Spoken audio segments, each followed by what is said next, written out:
Puji Tuhan, kembali kita bertemu di dalam program Yesus Kuatku. Sebelum kita mendengarkan apa yang menjadi kebenaran firman Tuhan pada hari ini, mari kita satu dalam doa.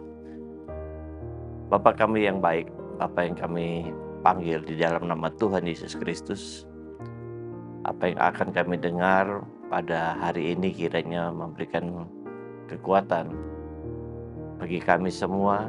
Firman Tuhan yang akan kami dengar boleh menjadi petunjuk bagi kami untuk kami dapat menjalani hari-hari kami ke depan. Ajar kami untuk dapat mengerti apa yang menjadi kehendak Tuhan dalam hidup kami. Kami akan mulaikan renungan firman Tuhan pada hari ini hanya dalam nama Tuhan Yesus Kristus. Amin. Renungan kita pada hari ini memiliki judul Atur Strategi. Strategi memiliki kata lain adalah rancangan, rencana, siasat, taktik, atau program yang ditujukan untuk mencapai kepada suatu tujuan akhir. Dan untuk mencapai tujuan akhir itu kita dapat menggunakan berbagai cara, metode, dan seluruh kemampuan SDM yang ada. Dan menjadi ayat acuan pada renungan pada hari ini adalah Amsal 21 ayat yang kelima. Rancangan orang rajin semata-mata mendatangkan kelimpahan, tetapi setiap orang yang tergesa-gesa hanya akan mengalami kekurangan. Kita punya Allah yang menjadi perencana, menjadi perancang yang sangat sempurna. Seluruh karya penciptaannya dilakukan dengan rencana dan perhitungan yang sangat sempurna, dan kita bisa melihat bahwa hasilnya itu adalah sangat-sangat sempurna adanya apa yang dirancangkan oleh Tuhan bagi kita semua.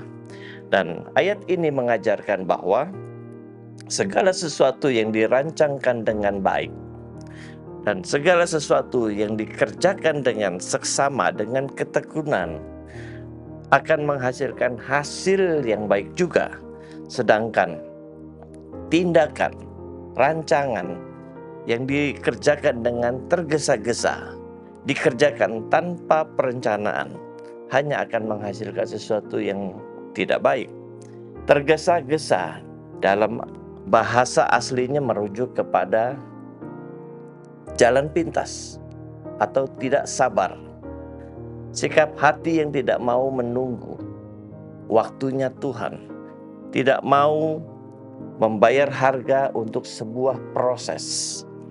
Ketergesa-gesaan seringkali menjadi ketidakpercayaan seseorang, anak Tuhan, kepada pemeliharaan Tuhan, kepada waktunya Tuhan. Dan terkadang kita memaksakan apa yang menjadi kehendak kita, dan kita memaksakan tangan Tuhan bekerja seturut dengan waktunya kita. Amsal 3 ayat yang kelima mengatakan bahwa percayalah kepada Tuhan dengan segenap hatimu, dan janganlah bersandar kepada pengertianmu sendiri. Ketika seseorang terbiasa melakukan segala sesuatu dengan kekuatan dan kemampuan dirinya sendiri, dan hasilnya dapat berakibat fatal. Bukan hanya berakibat tidak baik, tetapi berakibat fatal.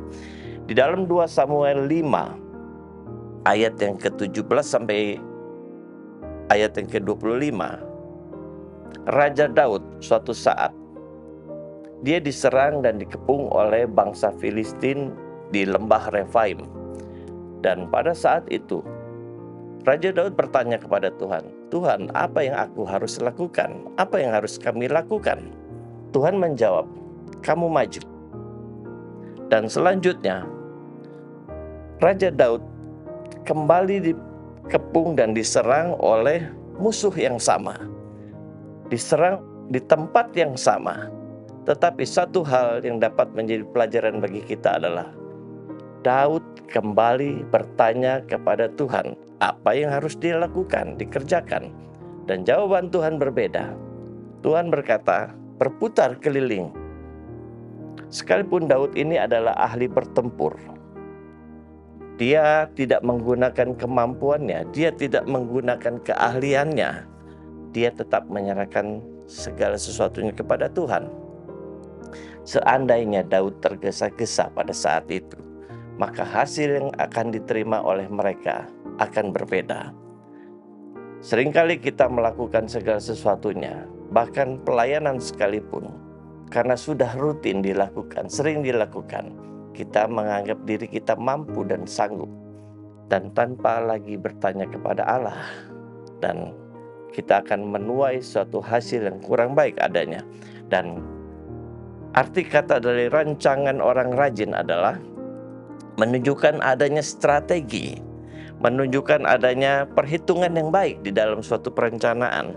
Rajin artinya dikerjakan dengan konsisten dan melakukan sesuai dengan proses yang ada. Dan kita tahu bahwa semua yang dirancangkan, semua yang dikerjakan dengan baik akan menghasilkan sesuatu yang baik pula. Namun, ketika kita membuat suatu rancangan, kita harus mendasari segala sesuatunya, rencana itu di dalam Tuhan. Amsal 19 ayat yang ke-21 katakan bahwa banyaklah rancangan di hati manusia, tetapi keputusan Tuhanlah yang terlaksana. Dan Amsal 3 ayat yang ke-6 juga berkata bahwa akuilah dia di dalam segala lakumu, maka ia akan meluruskan jalanmu. Artinya, sertakan Tuhan, serahkan kepada Tuhan apa yang segala sesuatu yang kita kerjakan, maka Tuhan sendirilah yang akan menentukan hasil yang terbaik. Di dalam setiap rencana, di dalam setiap rancangan, Tuhan yang harus senantiasa ada di dalam rencana-rencana yang kita buat. Dan biarlah segala sesuatunya berjalan seturut dengan kehendak Allah adanya. Demikian firman Tuhan untuk hari ini. Biarlah ini boleh menjadi pelajaran bagi kita semua bahwa di dalam kita merencanakan segala sesuatunya, Tuhan harus ada di dalamnya. Mari kita satu dalam doa. Bapa kami yang baik, Engkau sudah memberikan kepada kami suatu pelajaran lagi pada hari ini bahwa bukan kehendak kami saja yang jadi, biarlah kehendak-Mu saja yang jadi di dalam setiap apa yang kami sudah rencanakan. Sekalipun mungkin rencana itu kami rencanakan dengan sangat baik, tetapi tanpa ada Tuhan di dalamnya, semuanya tidak akan berjalan dengan baik adanya. Terpujilah nama-Mu. Kami peralaskan doa sembahyang kami ini hanya di dalam nama Tuhan Yesus Kristus. Haleluya. Amin.